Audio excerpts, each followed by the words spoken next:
आप जुड़ रहे हैं यूट्यूब चैनल संकल्प कोचिंग विद धीरेन सर। मैं धीरेन शुक्ला आज आपको प्रतियोगी परीक्षाओं में आने वाला हिंदी का टॉपिक वर्णमाला वर्णमाला से आप लोग जुड़ेंगे। हिंदी वर्णमाला इसके विषय में अध्ययन करना है। हिंदी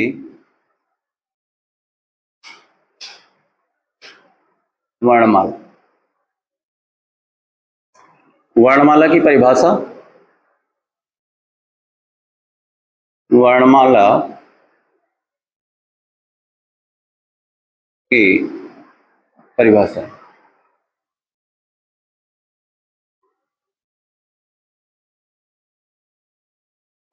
आप लोग नोट करेंगे, लिखेंगे। वर्णों ब्रैकेट में लिपि चिन्हों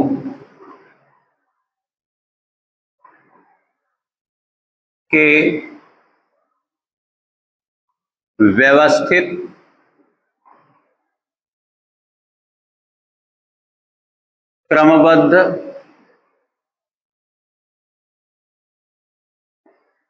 क्रमबद्ध समूह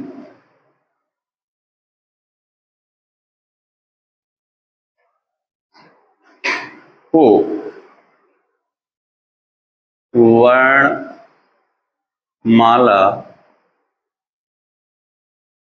कहते हैं। वर्णमाला कहते हैं। ठीक है, ये आपकी वर्णमाला की। अब यहां से मैं हिंदी वर्णमाला लिख रहा हूं, आप लोग ध्यान देंगे और उसका वर्गीकरण आगे आएगा। तो हिंदी वर्णमाला जो है इसमें वर्ण जो है, अच्छा एक और बात, वर्ण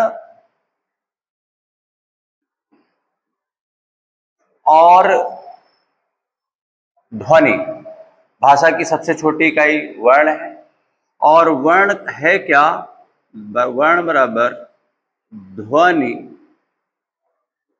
का लिखित रूप। लिखित रूप। अगर यहीं पर हमसे पूछा जाए ध्वनि, तो ये भी भाषा की सबसे छोटी इकाई है। और ध्वनि जो है ये वर्ण का मौखिक रूप। वर्ण का मौखिक रूप। अब यहां से हम आगे हिंदी वर्णमाला लिख रहे हैं, उसको आप लोग देखेंगे। वर्णमाला में सबसे पहले अ, आ, ए,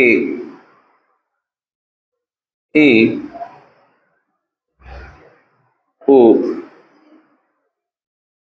उ, री, ए, ऐ, ओ, औ, अं, आ। इसके बाद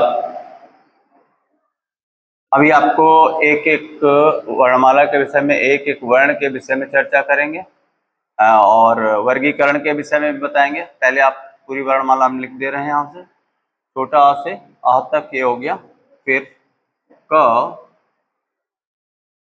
ख,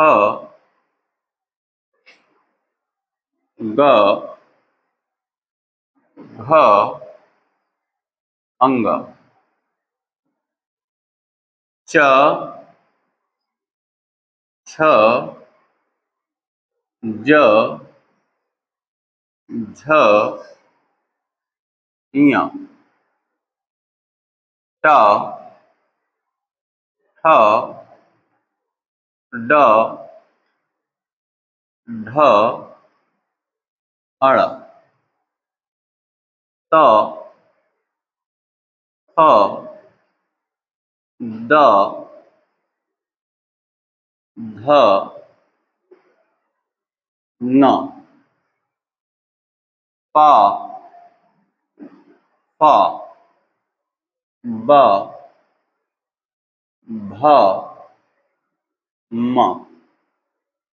इसके बाद यहां से य, र, ल, व। नेक्स्ट स, ख, श, ह, छ, त्र, ज्ञ, स्र। नेक्स्ट ळ, ढ़। इसके बाद एक और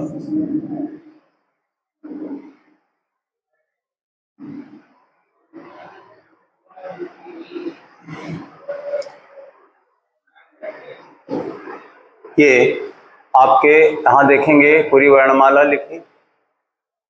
कितने वर्ण, कुल वर्णों की संख्या अगर देखें 1 2 3 4 5 6 7 8 9 10 11 12 13। यहां पर ध्यान देंगे ये छोटा अ से लेकर के और अ तक बहुत इंपॉर्टेंट क्वेश्चन बनता है एग्जाम के लिए। ये 13 आपने गिने थे, लेकिन अगर परीक्षा में प्रश्न आता है और पूछा जाता है हिंदी वर्णमाला में स्वरों की संख्या, तो आपका इसका उत्तर होगा हिंदी वर्णमाला में स्वरों की संख्या 11 होगी। हिंदी वर्णमाला में स्वरों की संख्या 11। अगर शब्द आता है मूलतः, हिंदी वर्णमाला में मूलतः स्वरों की संख्या, तब भी इसका आंसर होगा 11। लेकिन अगर परीक्षा में पूछा जाता है हिंदी वर्णमाला में कुल स्वर, तो हिंदी वर्णमाला में कुल स्वर जो है, तब ये दो जो हैं इनका नाम दिया गया है अयोगवा। अयोगवा, अयोगवा में से ये आपका बोला गया है अनुस्वार और ये विसर्ग। अभी हम आपको बताएंगे कि स्वर है क्या और व्यंजन क्या है। अभी ये जो लिखा है हमने, ये वर्णमाला में व्यंजन का ये शुद्ध रूप नहीं है। व्यंजन का शुद्ध रूप की स्थिति, ये हलंत रूप ही व्यंजन का शुद्ध रूप माना जाएगा। अगर ये नहीं लगाए थे तो वो अजंत रूप था, जब यहाँ पर हलंत नहीं लगा था। व्यंजन का शुद्ध रूप हलंत रूप होता है। अभी स्वर और व्यंजन दोनों की परिभाषा आप लोग जानेंगे, और आज का वर्गीकरण जो स्टार्ट होगा, जितने भी प्रकार से वर्गीकृत स्वरों को किया जा सकता है वो सारा वर्गीकरण हम करेंगे। लेकिन चूंकि वर्णमाला का एक परिचय, सामान्य परिचय था, उसको आप यहाँ पे जानेंगे। पहले आज की डेट में स्वर ही होगा, लेकिन यहाँ पर थोड़ा सा इनकी संख्या को लेकर के चर्चा कर देंगे और क्या है वो व्यंजन भी। अभी तो ऐसे एक सामान्य सूक्ष्म परिचय हो जाएगा आपका। यहां ध्यान देंगे, ये जो स्वर हैं, स्वर की परिभाषा है कि स्वतंत्र रूप से जो उच्चारित किए जा सके, जिनका उच्चारण बिना किसी की सहायता के उच्चारण हो, बिना किसी अन्य वर्ण की सहायता के उच्चारित किया जा सके, वे स्वर हैं। उन्हें ही हम स्वतंत्र रूप से उच्चारित कर सकते हैं, उन्हें हम क्या कहेंगे, स्वर। जबकि व्यंजन की परिभाषा है कि व्यंजन उन्हें कहते हैं वे वर्ण जो कि स्वर की सहायता से, बिना स्वर की सहायता से उच्चारित नहीं किए जा सकते। वे तभी उच्चारित किए जा सकते हैं जब वो स्वर की सहायता से उच्चारित होंगे। अब यहाँ पर एक बात ध्यान देंगे, अगर किसी से हम या हम हो, कोई भी हो व्यक्ति से ये कहा जाए कि इसका उच्चारण स्वतंत्र रूप से करो, जब वो इसका उच्चारण तो कहेगा, बोलेगा क, लेकिन वो ये उच्चारण नहीं। जब का कहता है तो आगे को ध्वनि आती है अ, क। अब ये जब मिल जाता है तो ये बना देता है का। अब ये उच्चारण हम लोग ये कर पाते हैं। अगर हम कहें और ये जो लिखा है यही ऐसे, अगर ये कहें और ये कहें तो एक ही लिखा हुआ है। ये हलंत में लिख दिया। जो व्यंजन है ये अर्ध रूप में होते हैं और इनको हम स्वतंत्र रूप से उच्चारित नहीं कर सकते। अगर कोई कहे कि ये उच्चारित करिए या कोई कह दे कि ऐसा उच्चारित करो, नहीं उच्चारित कर सकते। आधा ता उच्चारित करा जाए नहीं कर सकते। लेकिन हम बोलेंगे अगर कोई स्वर लगा दें, जैसे हम कहते हैं ता, इसका अभिप्राय ये हो गया कि ये जब बोला गया तो ता कहेंगे तो अगर एक स्वर लग गया है यहाँ पर बड़ा आ, अर्थात त प्लस बड़ा आ, तभी ये उच्चारण संभव हो पाया। स्वतंत्र रूप से ये त का उच्चारण नहीं किया जा सकता। यहाँ पर आपको फिर बता दें हम कि जो स्वर हैं वो स्वतंत्र रूप से उच्चारित किए जा सकते हैं, जबकि जो व्यंजन का शुद्ध रूप हलंत रूप होता है इसे स्वतंत्र रूप से नहीं उच्चारित कर सकते। ये व्यंजन वर्ण जो हैं ये स्वतंत्र रूप से उच्चारित नहीं किए जा सकते। मैं फिर कोई आपको यहाँ पर एक उदाहरण लेता हूं। जैसे मैंने लिखा ल, अब ये ल हम बोल रहे हैं तो आगे ध्वनि आ रही छोटा, तो इसका मतलब है कि छोटा आ जो है ये ध्वनि आ रही अर्थात स्वर की सहायता से। नहीं ऐसा बोलते हैं, कोई अन्य वर्ण ले लें। जैसे लिखा मैंने जो, अब ये उच्चारण किया जा सकता है। ये उच्चारण है कि व्यंजन का शुद्ध रूप हलंत रूप ये है जो कि स्वतंत्र रूप से उच्चारित नहीं हो सकता था, लेकिन जब इसके साथ में हमारा स्वर एक लग गया ओ तो ये उच्चारित हो गया, जो कि क्या हो गया जो। तो व्यंजन जो है स्वतंत्र रूप से उच्चारित नहीं किए जा सकते हैं और स्वर स्वतंत्र रूप से उच्चारित किए जा सकते हैं। हिंदी में अगर प्रश्न आता है, और ये क्वेश्चन भी उत्तर प्रदेश पुलिस परीक्षा में आता है कि हिंदी में कुल स्वरों की संख्या क्या है, तो हिंदी में कुल स्वर 13, कुल स्वरों की संख्या 13। जबकि आयोग पता नहीं क्या स्थिति रही जो फर्स्ट टाइम उसने स्वीकारा कि 11, बाद में जब आपत्ति हुई केंद्रीय हिंदी निदेशालय के द्वारा जब उसको उसके आधार पर बताया गया तो इसका सही आंसर 13 ही था, लेकिन पहली बार 11 स्वीकारा गया। लेकिन अगर आता है हिंदी में स्वरों की संख्या तो हिंदी में स्वर जो है आपके 11 ही हैं औ तक।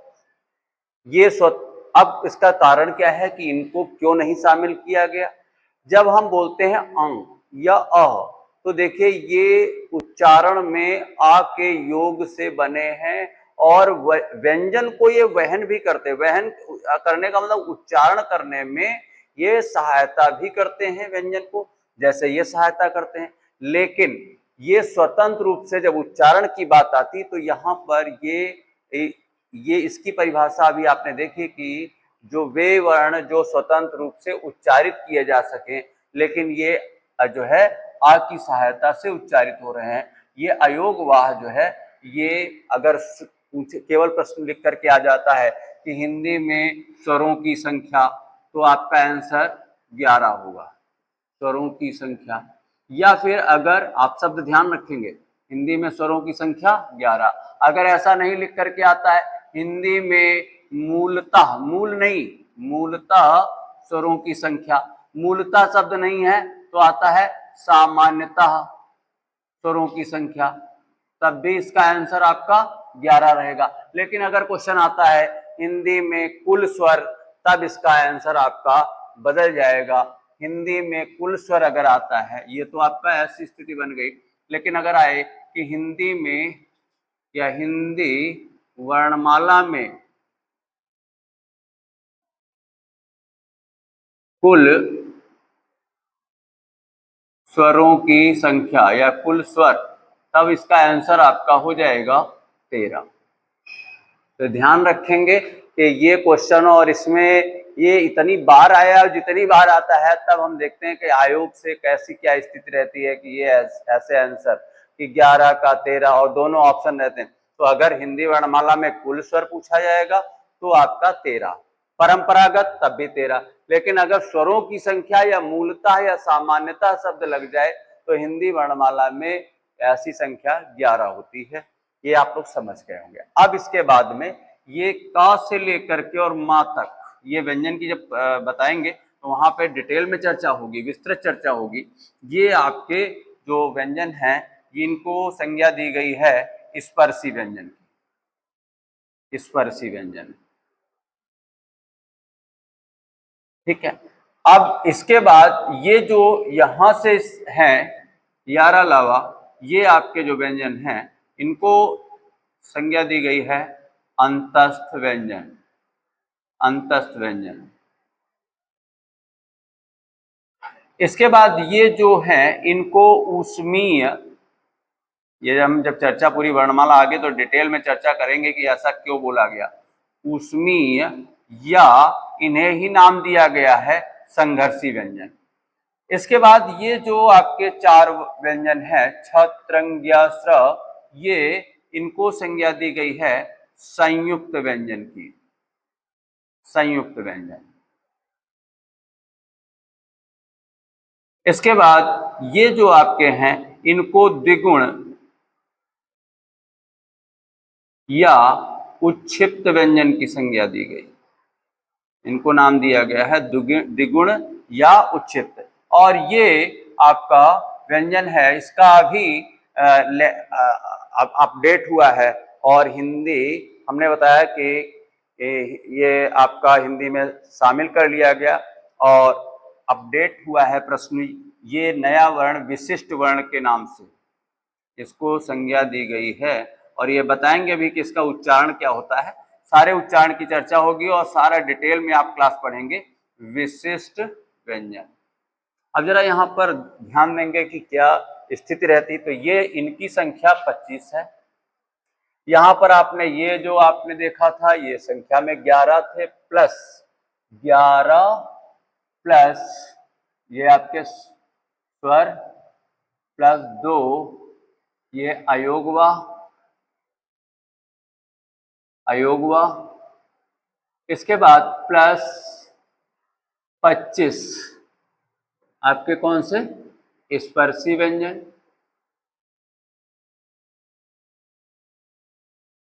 इसके आगे 4 अंतस्थ, इसके बाद 4 ऊष्मीय, नेक्स्ट 4 संयुक्त और अगले आपके संयुक्त के बाद आपके 2 द्विगुण, ये द्विगुण। अगर इनकी गणना करें हम तो 11 2 13, 13 आपके कुल स्वर वाली स्थिति में, 25 4 29, 4 33, 4 37 और 2 39। लेकिन यहां पर एक और अब अपडेट आ गया, एक और जिसको विशिष्ट व्यंजन। तो यहां पर बहुत ध्यान देंगे आप लोग कि 13 और उधर 39 और एक 40, 40 व्यंजन। अगर आपके पेपर में आ जाता है कि कुल व्यंजन कितने हैं तो आप ध्यान रखिए कि अगर 40 ऑप्शन है तो आपको आंसर 40 टिक करना है, लेकिन अपडेट नहीं हुआ। अगर 39 व्यंजन तो 39, और इनको अगर हम जोड़ दें तो ये इनकी संख्या बनती है 53, जो कि 2024 अगस्त 2024 में ये आपका व्यंजन इसमें शामिल किया गया वर्णमाला में विशिष्ट व्यंजन के रूप में। इसके पूर्व में 52 वर्ण आपकी वर्णमाला में थे। अगर 53 ऑप्शन नहीं है तो इसका मतलब अभी अपडेट नहीं हुआ है, लेकिन अगर 53 है और फिर आयोग अगर 52 मानेगा तो आप आधार बनाएंगे जो आपका केंद्रीय हिंदी निदेशालय है उसके मानक के अकॉर्डिंग। और ये संशोधन कई बार ऐसी स्थितियां आई हैं 53। अब हम यही आंसर टिक करेंगे कि हिंदी वर्णमाला में वर्णों की संख्या 53, और जो अब तक हिंदी वर्णमाला में व्यंजन 39 कहे जा रहे थे अब उनकी संख्या 40 है। ऑप्शन में 40 नहीं तब 39 टिक करेंगे, नहीं तो ये अब अपडेट हो गया है और हिंदी वर्णमाला में कुल व्यंजन 40 हैं। हिंदी वर्णमाला में कुल स्वर 13 हैं। हिंदी वर्णमाला में स्वरों की संख्या 11 है। ये 2 अयोगवाह को शामिल किया गया। तो यहाँ तक ये जो वर्णमाला आप देख रहे थे, आज की डेट में हमने कहा इसका हम ये जो अलग अलग उच्चारण स्थान के आधार पर या वर्ग इनके नाम जो दिए गए हैं, इनका वर्णन मैं आगे को करूंगा। और पहले मैं स्वर का वर्गीकरण पे आ जा रहा हूं। यहाँ से स्वर के विषय में आप एक एक डिटेल अलग अलग आधार पर वर्गीकरण को आप क्लास देखेंगे। और व्यंजन का क्लास संभव है कि जो इसका दूसरा वर्णमाला का क्लास होगा उसमें संभव हो सके। अभी आप स्वर के विषय में आगे आप देखेंगे कि स्वर की मात्रा क्या है। यहां पर हम देखते हैं छोटा अ, किसी भी व्यंजन के साथ में अगर कोई मात्रा नहीं है तो और उसका उच्चारण किया जाता है तो छोटा अ की कोई मात्रा नहीं होती, अर्थात ये एक अकेला ऐसा है जो अमात्रिक स्वर है। बाकी अन्य जो हैं वो उनका वास्तविक स्वरूप ये है और मात्रिक स्वरूप ये है। बड़ा आ का मात्रा ये है, छोटी ई की मात्रा ये है, बड़ी ई की मात्रा आपकी ये है, छोटा ऊ की मात्रा ये है, बड़ा ऊ की मात्रा ये लगी, और री से ऋषि जो ये है इसकी मात्रा ये नीचे को, जैसे हम लिखते हैं कृपा, तो ये जो मात्रा ये रा नहीं कहना, ये बहुत लोग रा बोल जाते हैं, रा नहीं है, ये क्या है, ये री की मात्रा है। इसी के लिए इसके साथ में छोटी की ध्वनि सी निकल जाए, री कहते हैं, यहाँ पे क्री कहते हैं। तो ये री की मात्रा है, ये ए की मात्रा है, ऐ की मात्रा है, ये ओ की मात्रा है, ये औ की मात्रा है। अब यहाँ ध्यान देंगे कि ये अमात्रिक, इसका अभी हमने बताया कोई मात्रा नहीं, लेकिन बड़ा आ की मात्रा ये व्यंजन के पीछे लगती है, बाद में लगती है, और ये व्यंजन से पूर्व में लगती है, किसी व्यंजन वर्ण के पहले लगती है, ये व्यंजन वर्ण के बाद लगती है, ये व्यंजन वर्ण से नीचे लगती है, ये व्यंजन वर्ण के नीचे लगती है, ये नीचे व्यंजन वर्ण के नीचे लगती है, या ये व्यंजन सिरोरेखा इसको बोलते हैं जो ऊपर लाइन खींचते हैं, तो ये सिरोरेखा के ऊपर, ये भी सिरोरेखा के ऊपर, ये सिरोरेखा वो व्यंजन वर्ण के पीछे और ऊपर को ऐसे, और ये भी ऐसी स्थिति रहती है, ये औ की मात्रा।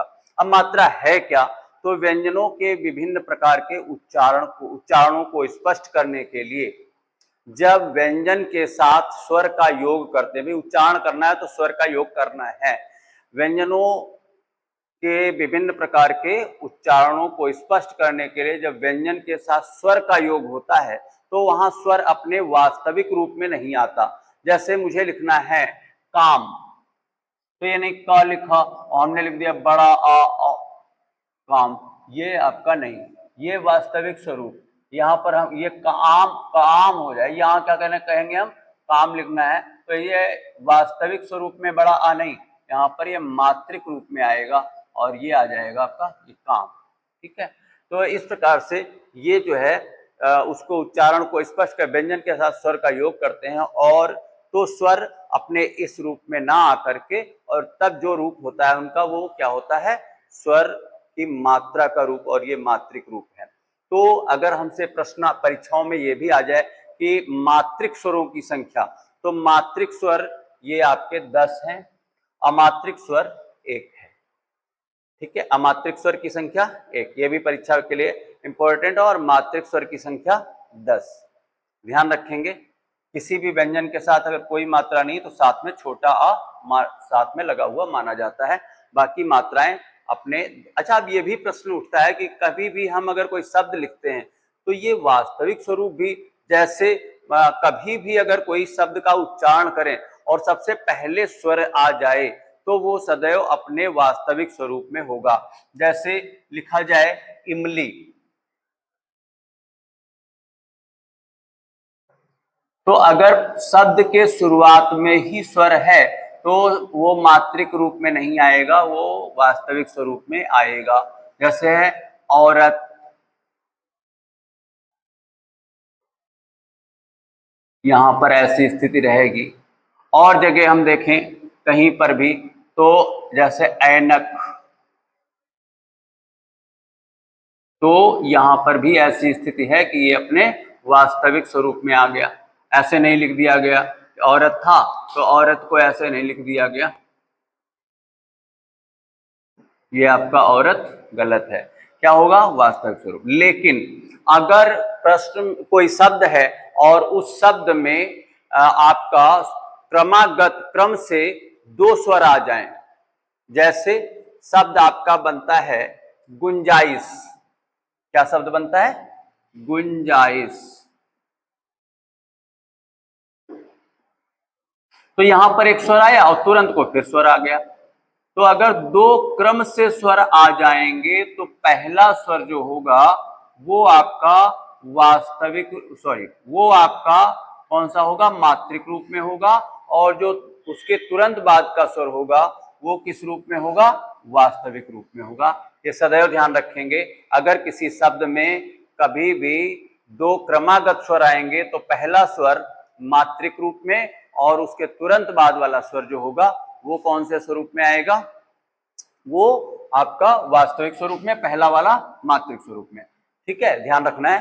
फिर से समझ लेंगे। किसी शब्द में कोई भी, जैसे कहीं पर आजमाइश है, उसमें भी ऐसी स्थिति। तो अगर कोई शब्द आता है और उसमें आप शब्द को लिखते समय दो क्रम से स्वर आएंगे तो पहला स्वर जो होगा वो मात्रिक रूप में और दूसरा वास्तविक स्वरूप में। और दूसरी जगह कब वास्तविक आता है? भाई शब्द में वास्तविक स्वरूप, वास्तविक रूप में स्वर कब कब आते हैं? तो या तो शब्द की शुरुआत में ही स्वर अगर है तो वो वास्तविक रूप में आएगा, तब मात्रिक रूप में नहीं आएगा। और कहाँ आएगा? अगर शब्द में दो क्रमागत स्वर हैं तो पहला स्वर आपका जो है मात्रिक रूप में आएगा, दूसरा वास्तविक स्वरूप में आएगा। तो ये आपका स्वर की मात्राएं थी। अब हम स्वर का वर्गीकरण पढ़ेंगे इसके बाद में। लेकिन एक चर्चा और कर दें, ये जो छोटा ऊ बड़ा ऊ की मात्रा है, इसको दो बातें ध्यान रखेंगे। ये वर्तनी के लिए इंपॉर्टेंट है। वर्तनी जब पढ़ेंगे आप लोग, कभी आपसे ये कहा जाए कि रा में मात्रा लगाई, तो रा में अगर यहां पर कभी कभी लोग कहते हैं छोटा ऊ ऐसा और ऐसा, हमने बहुत लोगों को देखा है ऐसा। ये ऐसा नहीं होता है। ये दोनों मात्राएं बड़ा ऊ की ही मानी जाएंगी, दोनों। कब तक? जब तक यहां पर गोल, आप ये गोल जो बना रहे हो, गोल जैसा बना देंगे तो ये बड़ा ऊ की मात्रा रहेगी। लेकिन अगर ऐसे ही लगा देंगे, गोल नहीं करते हैं, तब ये मात्रा छोटे ऊ की होगी। ऐसी मात्रा छोटे ऊ की। बड़े ऊ की मात्रा अगर है तो वहां गोल अगर हो गया, फिर आप चाहे कितना भी इसको मोड़ते हैं, सीधा रखते हैं, वो बड़ा ऊ ही रहेगा। तो रा में जो छोटा ऊ बड़ा ऊ की मात्रा है वो नीचे न लग करके इस स्थान पर लगती है। और वो भी आप ध्यान रखिए, रा में छोटे ऊ की मात्रा में गोल नहीं करेंगे, रा और बड़े ऊ की मात्रा में यहाँ पर गोल करेंगे। ये भी वर्तनी के लिए इंपॉर्टेंट, या आप कहीं भी लिखते हैं तो इसको भी आपको सुधारना। दूसरा, ये बात सब लोग समझ गए होंगे कि एक और बात आती है कि री की मात्रा जो है ये रा में वर्जित है। कभी भी रा जो है, जैसे हम अन्य व्यंजन में री की मात्रा लगा लेते हैं, लेकिन रा के साथ कभी भी री की मात्रा नहीं लगी होगी, क्योंकि श्रृंगार वगैरह की वर्तनी इसीलिए बहुत लोग गलती कर बैठते हैं। वहां पर हम बताएंगे कि रा के साथ री की मात्रा वर्जित है, रा के साथ कभी भी री की मात्रा नहीं लगेगी। तो आपने यहां तक मात्रा के विषय में जान लिया। अब हम यहाँ पर पढ़ते हैं इसको कि वैसे स्वरों का वर्गीकरण। ठीक है, तो स्वर का वर्गीकरण जब पढ़ेंगे तो कितने प्रकार से वर्गीकृत किया गया, पहला वर्गीकरण अभी हम पढ़ने जा रहे हैं। ठीक है, नेक्स्ट आगे स्वरों का वर्गीकरण। सबसे पहले हम स्वरों का वर्गीकरण करेंगे तो उच्चारण काल के आधार पर। किसके आधार पर? उच्चारण काल के उच्चारण काल के आधार पर।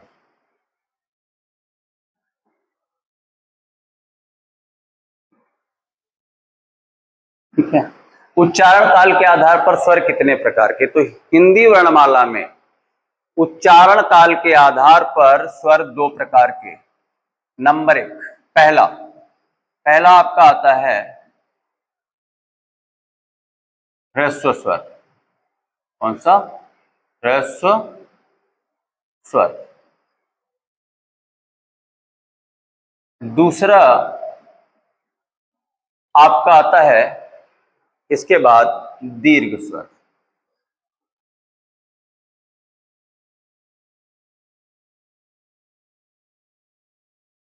ठीक है, कुछ लोग इसमें प्लुत स्वर तो ध्यान देंगे, मैं उसकी चर्चा कर रहा हूं। हिंदी में लिखित रूप में दो ही स्वर उच्चारण काल के, काल का मतलब समय। जब हम किसी स्वर का उच्चारण करते हैं तो जो समय लगता है उसके आधार पर जो है स्वर हैं वो दो प्रकार के हैं। एक पहला स्वर है ह्रस्व स्वर और दूसरा है दीर्घ स्वर। ह्रस्व स्वर क्या है?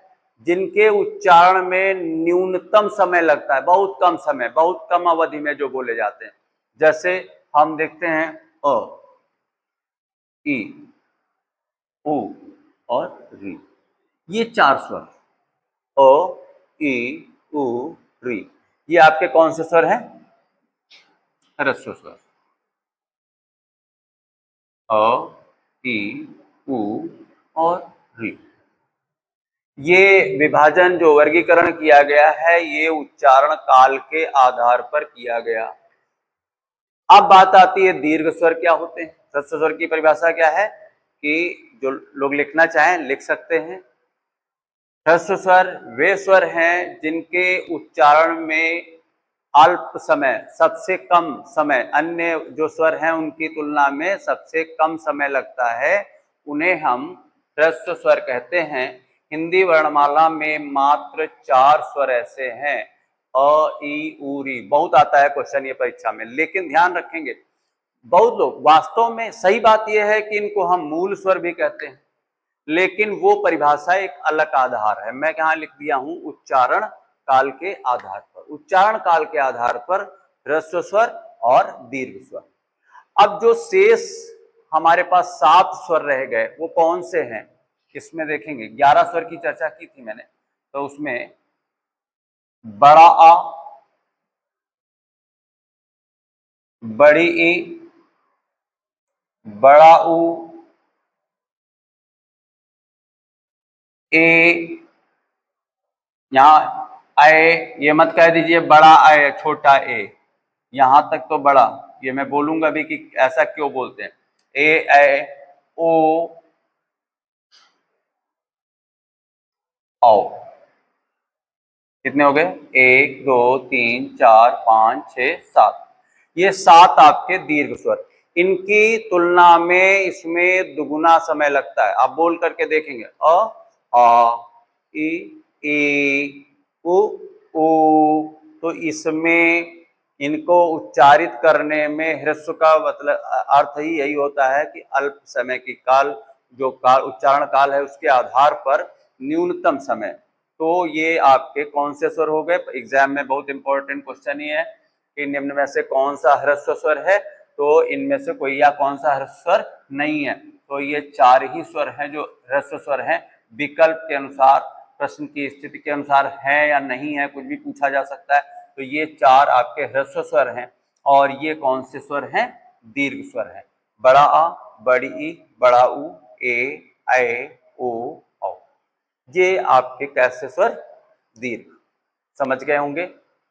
इसमें दुगुना समय। लेकिन आप ध्यान देंगे कि एक अक्सर लोग जो पढ़ा रहे होते हैं वो यहाँ पर एक और स्वर की चर्चा कर देते हैं, प्लुत स्वर। प्लुत स्वर जो होता है उसमें और अधिक समय। तो ये ध्यान रखेंगे उच्चारण के आधार पर तो हम कह लें, लेकिन इसके लिए कोई स्वर हमारे वर्णमाला में, कोई लिपि के रूप में, चिन्ह के रूप में कोई स्वर नहीं है, जबकि ऐसा स्वर संस्कृत में है।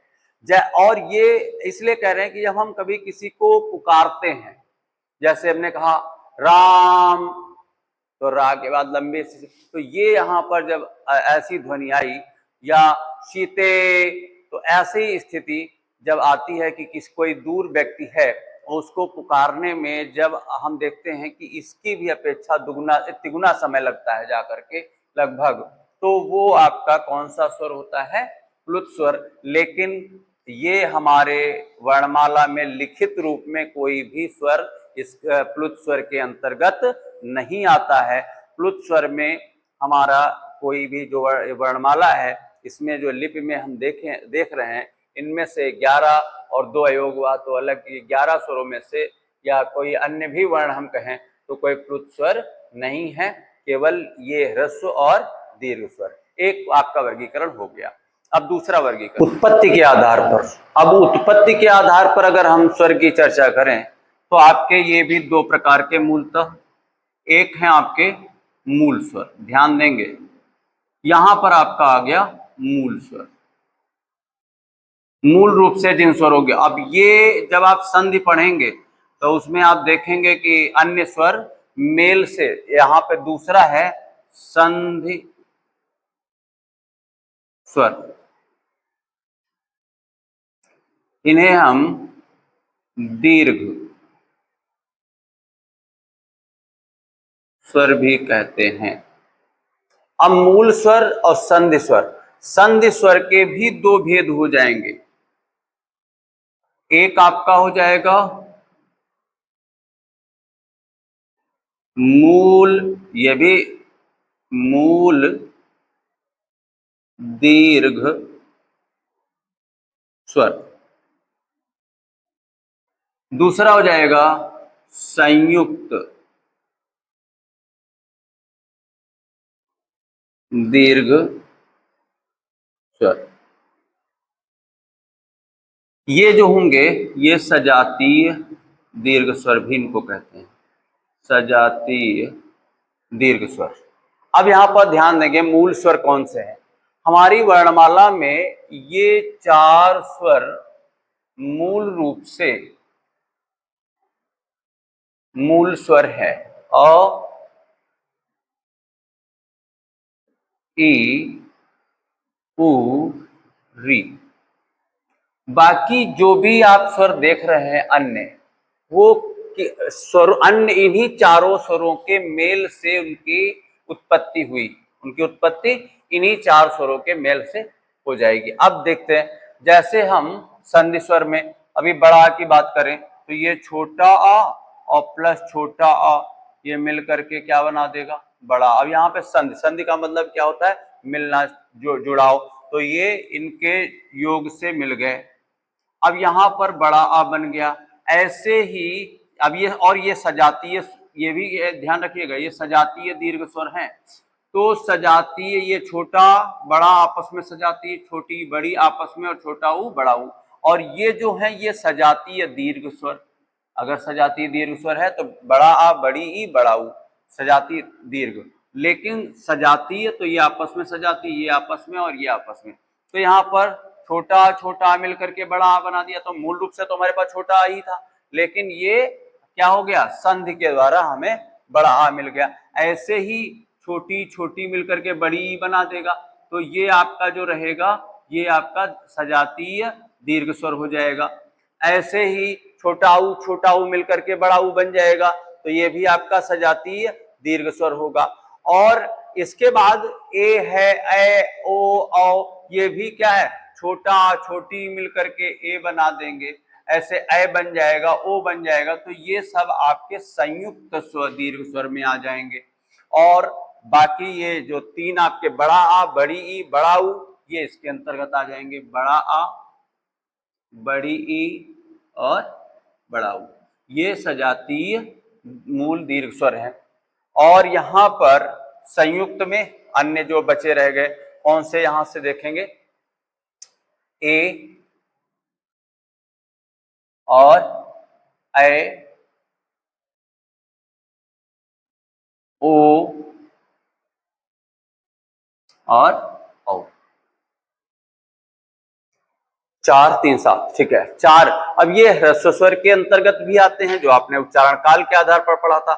और उत्पत्ति में, उत्पत्ति मूल रूप से इन्हीं की हुई थी, मूल रूप से इन्हीं की उत्पत्ति, और बाकी स्वर क्या हुए हैं मिल करके, इन्हीं से मिल करके ये सब इनकी उत्पत्ति हो गई। तो ये जो है संधि स्वर, अब जब संधि पढ़ाएंगे बताएंगे आपको तो उसमें ये जो है ऐसी स्थिति आएंगी, तो ये जो है सजातीय दीर्घ स्वर। अब आपको एक बात और बता दें, अगर आपके परीक्षा में क्वेश्चन प्रश्न आए और ह्रस्व स्वर पूछा जाए या मूल स्वर, तो आप जान गए, लेकिन अगर दीर्घ स्वर पूछा जाए, दीर्घ स्वर, तो ये ऑप्शन पे बहुत निर्भर करता है, क्योंकि आपको अंक अर्जित करने, ध्यान रखिएगा दीर्घ स्वर के अंतर्गत अगर ऑप्शन में बड़ा आ है, ठीक है, और या बड़ा ऊ या आपका बड़ी है, इनमें से कोई ए ऑप्शन है, और बाकी ए, ऐ, ओ, और आपसे पूछा जाए दीर्घ स्वर कौन सा है, तो अगर ये आए हैं और बाकी ये भी पड़े हैं तो आपको टिक करना होगा इनमें से। दूसरी बात यहां ध्यान देंगे, एक और चर्चा, अगर ये यहां पर पड़ा हुआ है बड़ा आ और छोटी ई, ए, ओ, आपसे पूछा जाए कि कौन सा इसमें दीर्घ स्वर नहीं है, तो आपका दीर्घ स्वर कौन सा नहीं है, ई नहीं है, ये भी दीर्घ है, ये भी दीर्घ है, ये भी दीर्घ है, ये आपका दीर्घ नहीं है क्योंकि ह्रस्व स्वर के अंतर्गत आपने पढ़ा था। तो यहाँ पर ध्यान देंगे कि वैसे वरीयता में मूल दीर्घ स्वर, और ये अगर ऐसी स्थिति यही ऑप्शन में सारे पड़े हैं तो इनमें से अगर एक कोई पड़ा है और ये पड़े हैं तो दीर्घ स्वर की स्थिति ये रहेगी। लेकिन अगर ह्रस्व स्वर आ गया तो इनमें से जो भी आपका कोई एक ऑप्शन है वो दीर्घ स्वर के रूप में आ जाएगा। या कौन सा दीर्घ स्वर नहीं है और इनको मिला करके कोई 3 लिख दिए जाए, जैसे 2 इसके और 1 इसका ले और 1 यहाँ से, तो कौन सा दीर्घ स्वर नहीं है, तो ये जो ह्रस्व स्वर है या मूल स्वर है वो दीर्घ स्वर नहीं है। तो यहाँ ये प्रश्न भी एग्जाम में बहुत पूछा जाता है। तो एक आपका वर्गीकरण यहाँ पर पूरा होता है। पहला क्या हुआ था, उच्चारण काल के आधार पर, दूसरा हो गया उत्पत्ति के आधार। अगला वर्गीकरण, तीसरा वर्गीकरण है ओष्ठाकृति के आधार पर। ओष्ठ की आकृति के आधार पर स्वर 2 प्रकार के हैं। अभी सारे स्वर यहाँ पर जो भी वर्गीकरण पढ़ा है आपने मूल रूप से दो प्रकार के ही हम बताते जा रहे हैं आपको, मतलब वो मानक में ही ऐसा है। ओष्ठाकृति जो है उसके आधार पर 2 प्रकार के। पहला प्रकार, पहला है वृत्तमुखी,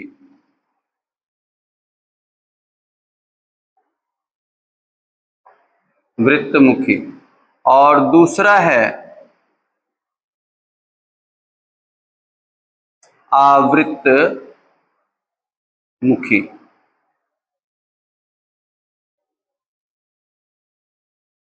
आवृत्तमुखी, वृत्तमुखी और आवृत्तमुखी। वृत्तमुखी स्वर क्या होते हैं,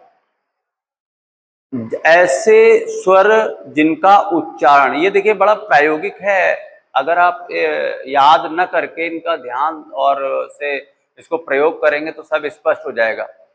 वृत्तमुखी और आवृत्तमुखी, वृत्त यहाँ पर होठ गोल हो जाए उच्चारण में, जहां हम बोले तो होठ जो है उसका आकार गोल सा गोलाकार हो जाए। अब यहाँ पर अगर हम उच्चारण करें तो हम कहें आ, तो आ में तो नहीं होता, आ में भी नहीं, ई इसमें भी नहीं, ई भी, यहाँ पे ऊ, क्या होंगे ऊ, तो यहाँ पर हमारे होठ गोल हो गए, तो इसके अंतर्गत आपका छोटा ऊ आएगा। फिर हम कहते हैं ऊ, तो यहां पर भी हमारे होठ गोलाकार, तो ये भी आपका वृत्तमुखी आ गया वृत्त के रूप में। फिर री नहीं है, ए नहीं, ए नहीं, ओ, देखिए ओ ओ, ये आपके 4 ओ ओ। आप बोल करके देखिएगा बिल्कुल स्पष्ट रूप से, ओ ओ, ये चारों आपके वृत्तमुखी हो गए। आवृत्तमुखी में क्या होगा, जिसमें होठ गोल ना हो, तो जो बच्चे रह गए हैं उनमें गोल होते तो इसमें चला जाता, आपको इसमें गोल नहीं हो रहे हैं। आ ई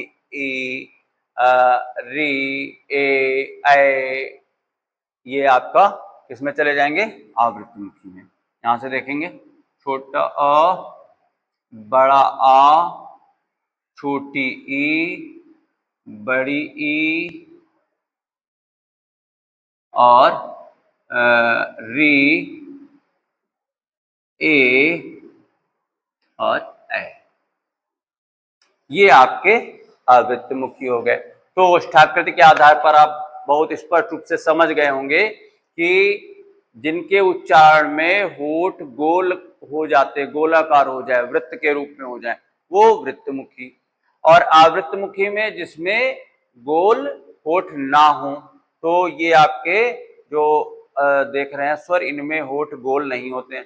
हम फिर बात एक बार बता रहे हैं, ओ गोल, ओ गोल, ओ गोल, आओ गोल, लेकिन अ आ ए इसमें री, इनमें होठ गोल नहीं हो रहे।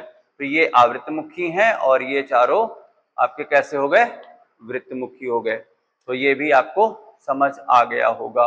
अगला वर्गीकरण इसके बाद नेक्स्ट अगला आता है जीभ के प्रयोग के आधार पर। जीभ के प्रयोग के आधार पर स्वर तीन प्रकार के हैं। पहला आपका है अग्र स्वर, दूसरा है मध्य स्वर और तीसरा है पश्च स्वर।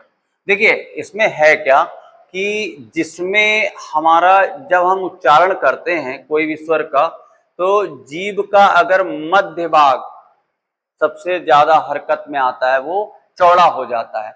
तो अगर मध्य भाग चौड़ा हो जाएगा तो मध्य स्वर होगा। जिसमें जीभ का अगला भाग प्रभावी रहता है वो अग्र स्वर, और जिसमें जीभ का पिछला भाग हल्का उठता है वो पश्च स्वर। लेकिन ये स्वर आपस में बड़ा ऐसी स्थिति रहती है जहां पर कहीं ना कहीं हम भूल जाते हैं एग्जाम तक। तो आपको यहाँ पे एक ट्रिक बता दें, वृत्तमुखी आवृत्तमुखी आप लोग समझ गए होंगे, वृत्तमुखी और आवृत्तमुखी। अब जो वृत्तमुखी आवृत्तमुखी समझ गए हैं, तो हम यहां से अगर पश्च स्वर में आ जाएं और ये बोलेंगे तो ऐसा होता है, लेकिन बहुत मतलब बड़ी एकाग्रता से इसको आप ध्यान देंगे तब ऐसा होगा कि आप समझ पाओगे कि बीच का मध्य का भाग हम जो कहते हैं अ, तो अ जो है मध्य स्वर हो, लेकिन नहीं। अभी आप यहाँ पे आएंगे पश्च स्वर। तो पश्च स्वर आपने जो वृत्तमुखी थे, जो जितने भी थे, कौन कौन था, छोटा ऊ, बड़ा ऊ, ऊ और औ, ये चार स्वर हमने आपको बताए थे कि वृत्तमुखी हैं। इससे आपके दो दो फायदे, एक तो वृत्तमुखी, दूसरा यहां पर एक आपका और शामिल हो जाता है। अगर शुरुआत से चलो तो ये दो स्वर में से ये वाला स्वर अकेला ये चला जाता है मध्य स्वर में, और ये वाला स्वर जो है ये चला जाता है पश्च स्वर में, और पश्च स्वर में वृत्तमुखी रहते हैं। बस अब जो बचे रह गए आपके पास, बचे कौन कौन रह गए, छोटी ई, बड़ी ई, और छोटा ऊ बड़ा ऊ ये वृत्तमुखी हो तो उसमें चले ही गए।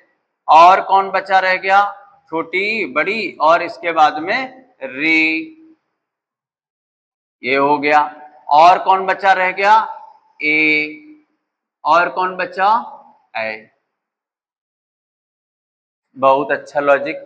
क्या, जो आपका वृत्तमुखी थे स्वर, वो आपने उ ओ औ ये नहीं पढ़ा था, तो हम यही पूरी वर्णमाला में आ जाए और शुरुआत से चलें तो ये वाला मध्य में अकेला है, जो मध्य में छोटा, ये भी क्वेश्चन एग्जाम में आता है। और बड़ा आ जो है, जो वृत्तमुखी है, उसमें बड़ा आ को और शामिल कर दो, ये लिस्ट बना दीजिए, ये जो सेट बन गया आपका, ये पूरा चला जाएगा किसके अंतर्गत, पश्च स्वर में, वृत्तमुखी और बड़ा आ। और बाकी जितने बचे रह गए, बच्चे कौन, छोटी, बड़ी ई, री, ए, आई, तो ये पांच अग्र स्वर, इसलिए हम कहते हैं ई।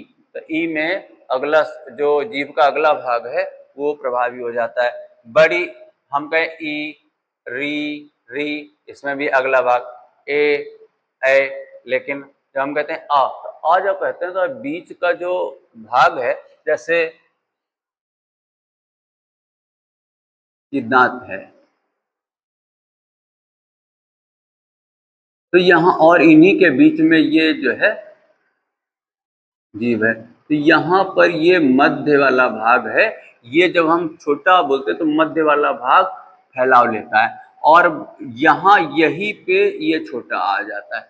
बाकी ये जो पिछला वाला भाग है, ये इसमें अगर हम देखेंगे तो इसमें कौन सा हरकत में पिछला जो है जीभ जब प्रभावी स्थिति में आती है तो वो इन्हीं के उच्चारण में आती है। यहाँ पर आपके जो वृत्तमुखी हैं जितने भी, वो उ, ओ, औ, ये सब पश्च में चले गए, और बड़ा आ, और फिर यहाँ पर जो अग्र वाला भाग था उसमें आपके ई, री, ए, बात खत्म। तो आपका जीभ के प्रयोग के आधार पर यह वर्गीकरण हो गया। अगला वर्गीकरण नेक्स्ट, अगला आपका है उच्चारण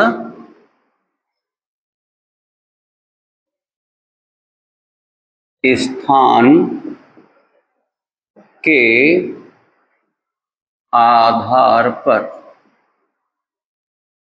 अब उच्चारण स्थान के आधार पर अगर हम शुरू करें तो इसकी भी एक ट्रिक आपको बता दे रहे हैं बहुत अच्छे से। अब उच्चारण वैसे तो याद करेंगे तो भूल जाएंगे आप, तो दो दो के सेट में सारे लिखे। अब 11 है तो सब तो दो के सेट में, तो इसको अकेला छोड़ना, लेकिन शुरुआत से दो दो लिखते हैं हम। तो सबसे पहले मैंने लिखा छोटा आ और बड़ा आ। इसके तुरंत बाद कौन आया? छोटी ई, कभी नहीं भूलेगा, बड़ी ई। फिर आगे कौन आया? छोटा ऊ और बड़ा ऊ। फिर कौन आया? री। इसके बाद कौन आया? ए और ए। नेक्स्ट कौन है? ओ और ओ। अयोग हुआ वो आगे चर्चा करेंगे, अभी हम मूल रूप से स्वर की चर्चा कर रहे हैं। अब देखिए जो 11 स्वर है, तो उच्चारण स्थान तो ध्यान रखिए। अब कैसे याद रहेगा? आप जैसे किसी स्टेशन से कहीं से चलते हैं और स्टार्ट करते हैं और लास्ट तक जितने स्टेशन पड़े वहां तक, तो अगर पीछे से चलें तो सबसे पीछे हमारा क्या मिलता है? कंठ। सबसे पीछे कौन है? कंठ। अब ये कंठ और इसको वर्ग क्या बोलेंगे? तो अभी इसी के नाम के आधार पर हो जाएगा। अब कंठ से जब आगे बढ़े तो अगला आपका आता है तालु। अब इसके बाद में आगे बढ़े तो यहां पर थोड़ा सा आपको एक स्टेशन बीच में छोड़ के वापस जाना होगा। कंठ और कंठ से ऊपर का हिस्सा जो तालु है, तालु से जब हम आगे आते हैं तो हमको मिल जाता है होठ। तो इसका मतलब ये सबसे बाद वाला स्टेशन तो ये आ गया, कौन? होठ।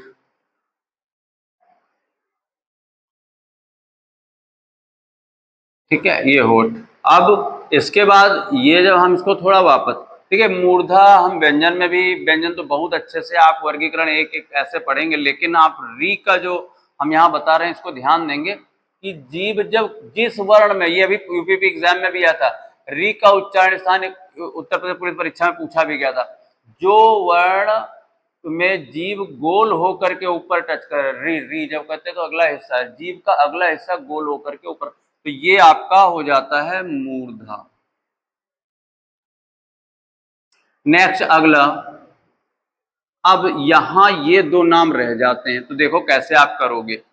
इसको हम अभी बता रहे हैं, आप ध्यान दीजिएगा कि इनका ये कंठ से उच्चारण है, तालु से है, होठ से है, मूर्धा से। अब इनके वर्ग में हम जाएं तो ये किस वर्ग में चला जाएगा? तो ये चला जाएगा आपका कंठ वर्ग में। यहां पे ये दोनों चले जाएंगे तालव्य में। इसके बाद ये दोनों चले जाएंगे ओष्ठ में।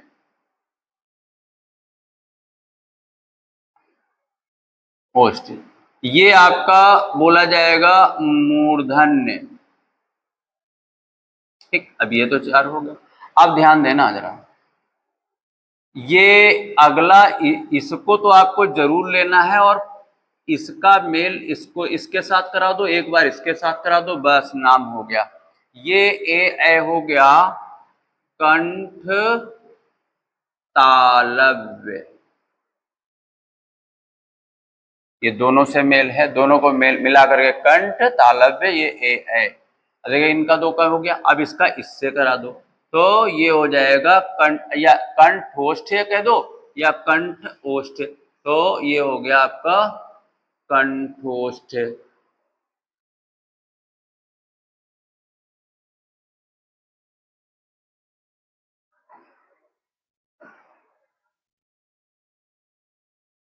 कंठोष्ठ, ठीक है, ये आपके वर्गीकरण में आ गए। उच्चारण स्थान इनका ये रहा और ये आपका वर्ग में आ गया। तो देखिए कितना अच्छा ट्रिक मिल गया। यहां से चलते हैं, दो ले लिए आ, फिर दो ले लिए ई, फिर दो ले लिए उ, लेकिन इनकी संख्या विषम है, 11 है, तो एक अकेला री ले लिया, फिर ए, फिर ओ। और एक हम यहाँ से जैसे जम्मू से कन्याकुमारी वाला स्थान है, ऐसे शुरुआत करेंगे। यहाँ कहाँ से चलेंगे हम? कंठ। कंठ सबसे पहले, सबसे पीछे वाले स्थान से, वो पहला स्टेशन है आपका, तो कंठ। फिर ऊपर और बढ़े तो फिर कौन पड़ता है? तालु। फिर और आगे बढ़ते हैं तो हमको मूर्धा थोड़ी देर के लिए वो छोड़ करके और सीधे बाहर बिल्कुल लास्ट स्टेशन पे आ गए, होठ, तो कंठ तालु होठ।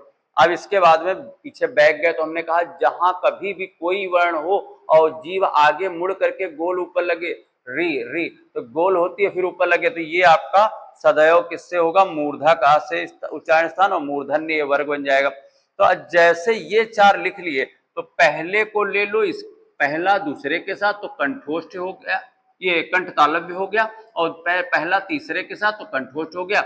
ये 11 के 11 स्वरों का वर्गीकरण उच्चारण स्थान के आधार पर हो गया। ये वर्गीकरण भी यहाँ कंप्लीट होता है। इसके बाद आपका एक लास्ट वर्गीकरण रह गया, उसको हम इसके बाद इसमें लाते हैं, और वो पढ़ने के बाद शायद पहला क्लास में विराम दे दूंगा स्वर को लेकर के, और अगले क्लास में व्यंजन, संभवतः 2 क्लास में आपका ये वर्णमाला या 3 हो सकता है, 2 या 3 क्लास में वर्णमाला का टॉपिक कंप्लीट हो जाएगा। तो यहाँ देखते हैं कि अभी एक वर्गीकरण आपका शेष रहा। अगला जो है आपका वर्गीकरण स्वरों का जो है वो मुख विवर खुलने के आधार पर, और यही क्लास को हम स्वरों का वर्गीकरण का आधार जो चल रहा था वो यहीं पर विराम होगा। लेकिन इसमें आपका मुख विवर, मुख खुलने के आधार पर आपका 4 प्रकार का वर्गीकरण हुआ है। पहला है विव्र स्वर।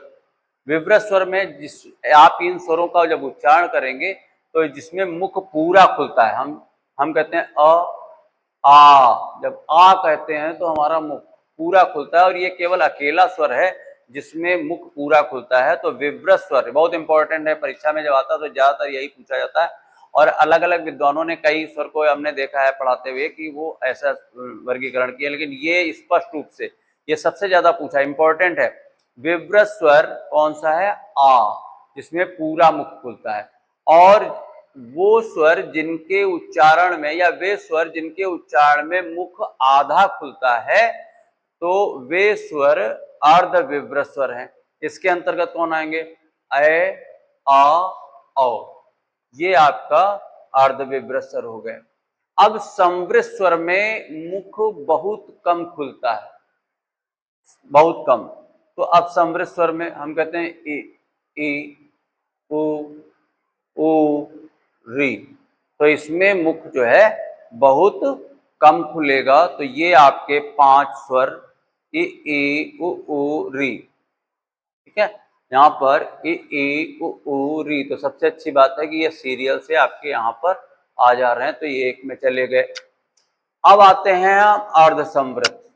अर्ध संवृत स्वर वे हैं जिनमें लगभग बहुत कम, इसकी भी अपेक्षा बहुत कम, अर्थात लगभग मुख बंद सी स्थिति में, ऐसा उच्चारण जब मुख बंद होने की स्थिति लगे कि मुख लगभग बंद है, वो उच्चारण जिन्हें हम कहते हैं ए और ओ, ए ओ, ये आपका अर्ध संवृत स्वर है।